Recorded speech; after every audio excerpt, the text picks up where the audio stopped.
completed so far. Mind you, green, the green guy, not done all the way. Good 90%, I'd say, maybe. More like 80%. But here's the guy I did do a painting tutorial on, but it just completely flopped. That being said, I am prepared to do another one, and I'm going to format it way different.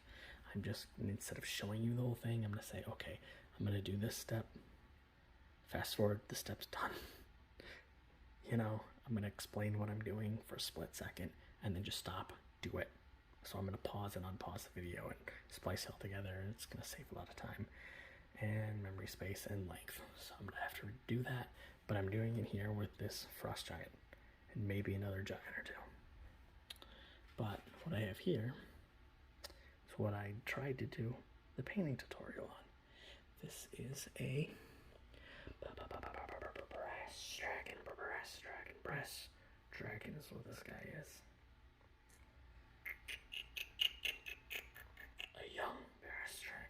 A young brass dragon. So there are wormlings, which are like babies, toddlers, and then there are young. So this is a young. And by young, this guy could be 100 years old. But in the scheme of things with dragons, still fairly young. Yeah. That's him. I'm actually going to read off a little bit of the monster manual here and give you some fun facts about him. And I'm going to just kind of show you these guys too because I'm proud of them, man. They're really cool. Okay. This is my red dragon. Got to do a little bit of work here to the base right here because some of the material that I applied here to pop out, right, and make it look more like the lava's building up around it, right? It was just completely flat around the disc when I started, but I had to put material there. To do that, I don't know, it kind of dissipated and kind of fell and chipped apart and didn't hold too well, so I had to touch that up at some point. This is him.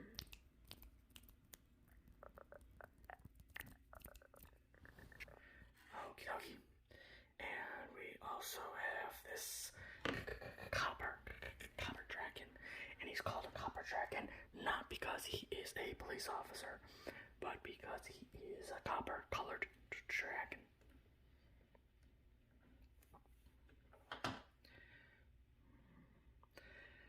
So these dragons, as they're born and as they age, their coloration changes. It grows with them, right? Just like, if I were to make these guys into a statue, over time that statue would gradually look different as it ages, right? As it's exposed to the elements. So they kind of have that same effect, right? So these are all young dragons. So I tried to keep that in mind with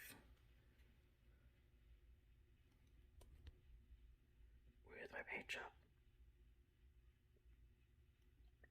There's a few places I could touch up with this guy. He has been used, and I've had him for a little while. So there's a little flake or two of the paint that's coming off of him, but Also, I've just kind of conveniently never glued him in, which I should probably do after this video. Okay. That's 3 down. And I got my white dragon, my white boy here. Y'all thought I was white? This dude is white. So this guy was probably the easiest to paint out of all of them. Because all you really do is just dry brush it into oblivion. Dry brush up a little wash, and then dry brush it into oblivion. And dry brushing is a pretty simple technique that I will explain more in other videos if I do more painting tutorials. I mean, I'm planning on at least doing a couple, but you know what I mean? If I do them fairly often.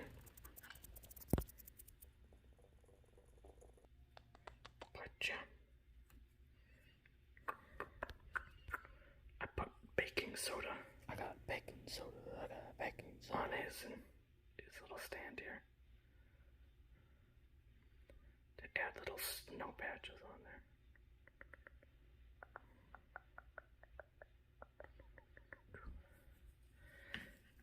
there.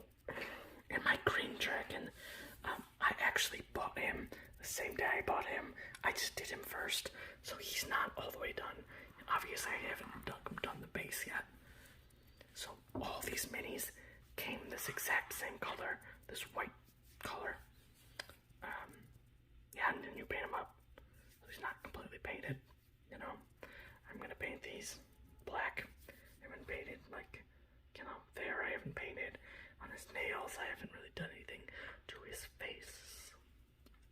And there's a few places that obviously need touched up. You know, sometimes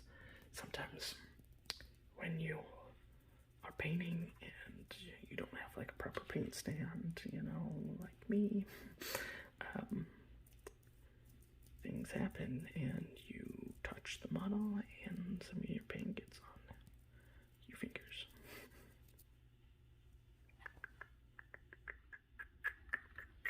And that happens, and then you have to go back and fix it.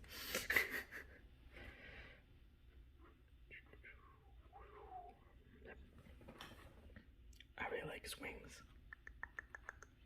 I did a technique called wet blending to do that. So, wet blending. I'll just explain wet blending because it's kind of fun. Okay, so see how on the top part it is more of like a more traditional like forest green kind of color, olivey darker forest green, right on the like the tip tops right here, right, and then how it slightly brightens up gradually until the very tip, and it's the lightest there, right? And it has a little bit of like a color gradient to it. So that's using a technique called wet blending. So what I did is I put like a forest green, like a mid-tone green here, and then I did more of an olive green, you know, a bit more, a little bit lighter, you know,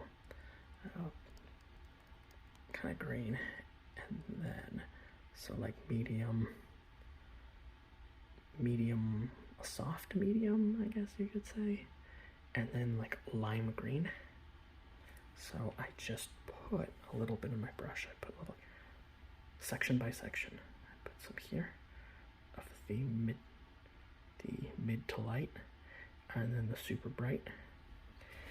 So put it on there, wash off my brush, put a little bit on there, wash off my brush, put a little on there, wash off my brush, and then what you do, starting from one or the other side, doesn't really matter what you do, you just paint from here up, up, up, up, up, up, up, up, up, up, up, up, up, up, and then down, down, down, down, down, down, down, down, down, down, down, down, down, down.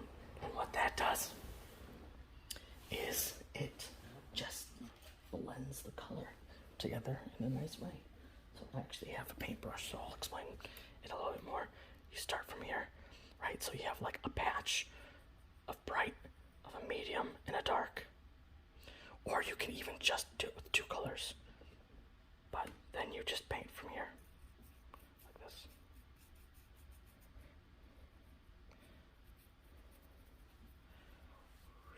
And then back down. And that's all I did. That's all I did for that guy. But I'm gonna do a little bit more touching up and a few little odds and ends and whatnot to him, so.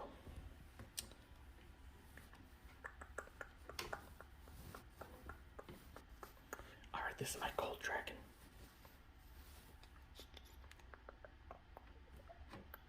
I love his base. It's not perfect, but I had so much fun doing it.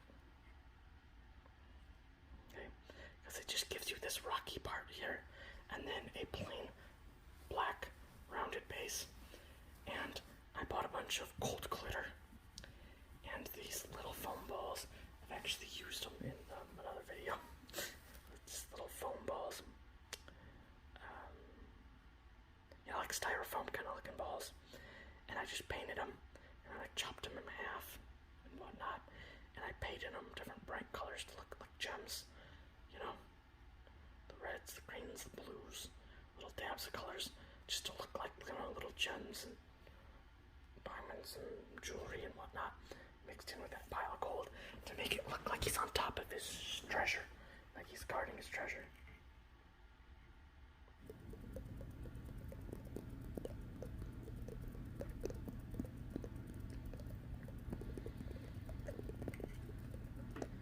A green wash, and then a bluish green wash in very select spots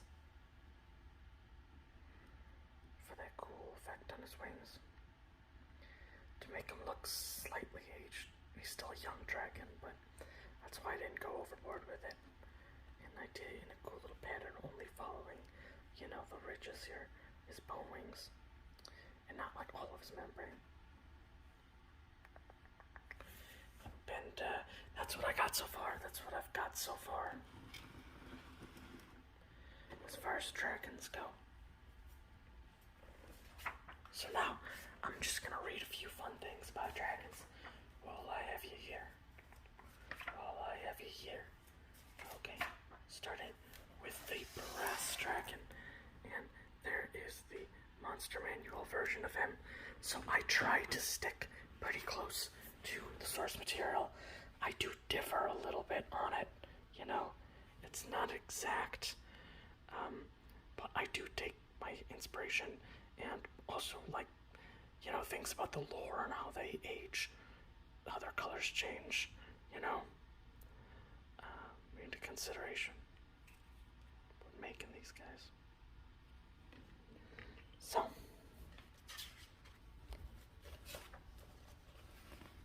that's the next page here.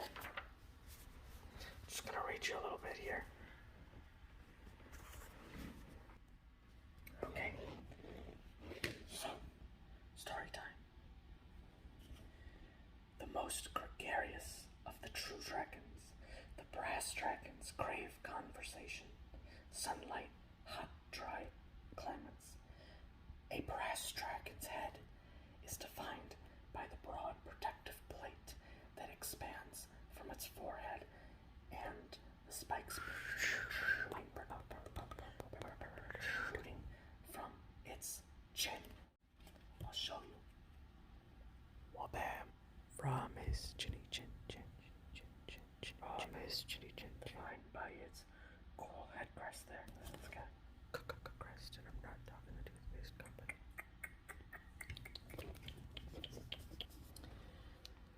A frill runs down the length of its neck, and its tapering wings extend down the length of its tail. A brass dragon's wormling scales are a dull, molten brown. As it ages, the dragon's scales begin to shine, eventually taking on a warm,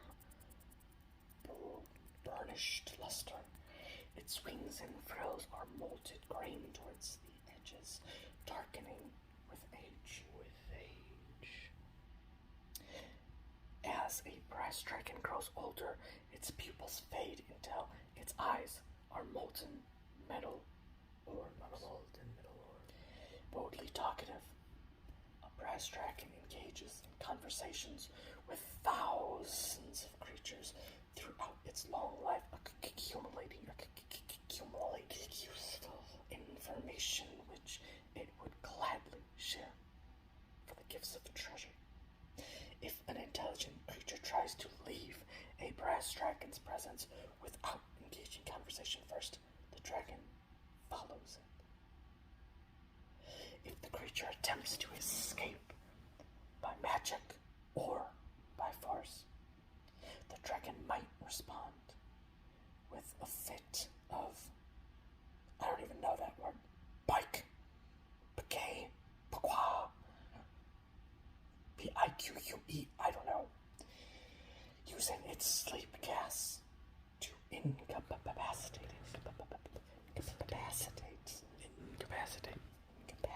the creature. When it wakes, the creature finds itself pinned to the ground by giant claws. its neck in the sand, while the dragon's thirst for small talk is slated. A brass dragon is trusting of creatures that appear to enjoy conversation as much as it does, but it's smart enough to know when it's being manipulated. When that happens, the dragon often responds in kind, treating a bout of mutual trickery as a game. Prized treasures. Brass dragons covet magic items that allow them to converse with interesting personalities, an intelligent telepathic weapon, or a magic lamp. With a genie bound inside, are among the most greatest treasures a brass dragon can possess. Brass dragons conceal their hoards under mounds of sand.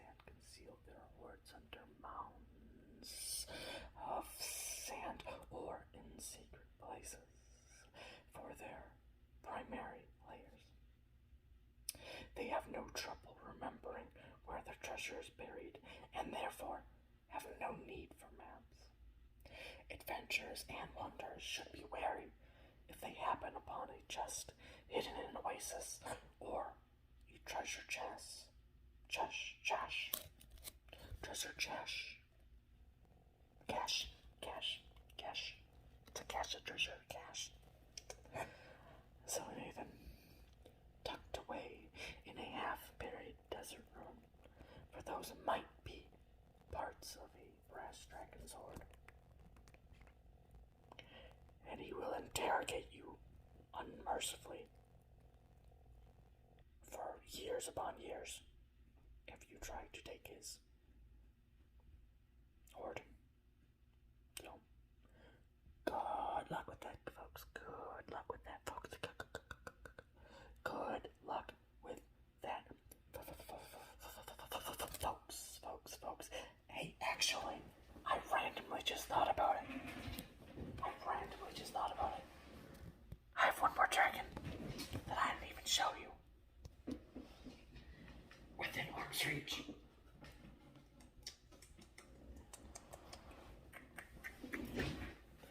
And that's this guy.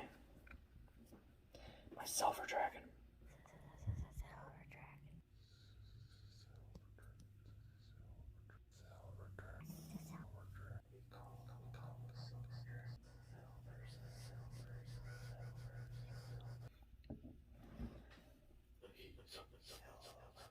Alright.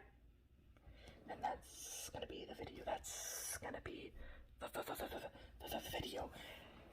Hey guys, if you like this stuff, if you like Dungeons and Dragons, if you like nerdy stuff just in general, then I'm planning on doing more stuff like this because, well, I'm a nerd and I like doing nerdy things. And it's as easy as that. So I'm going to be doing more painting videos, don't worry. I'm going to be doing some other miscellaneous nerdy things. I'm going to be doing stuff with Warhammer, if you like Warhammer. I'm going to be maybe doing some videos more on D&D too, on top of painting stuff here or there. Might do some lore videos, like ASMR style lore videos here or there. I don't know, whatever I feel like. So, if you're into that kind of stuff, stick around. My channel's just getting started. One last thing before we go.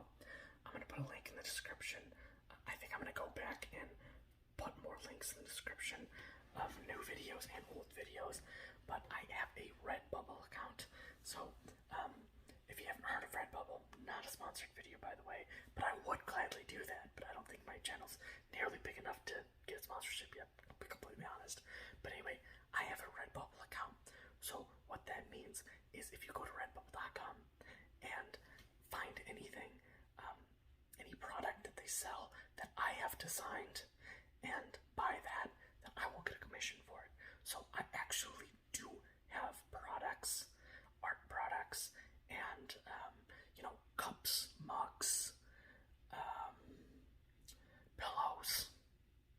coasters. In fact, here's an example. I painted this, actually. So I do stuff occasionally, some stuff like this, but I do a lot of pictures of terrain with D&D minis. And I do make the terrain myself too. And I do some cool stuff like that. So if you want like a coaster with like some dragons or giants or something like that, I also have a lot of pictures of like nature, you know, a lot of photography of like nature and like temperate forest climate and stuff like that, because I live right next to a forest preserve. So if any of that stuff interests you, I'm gonna start putting links in the description for that too. You know, why not?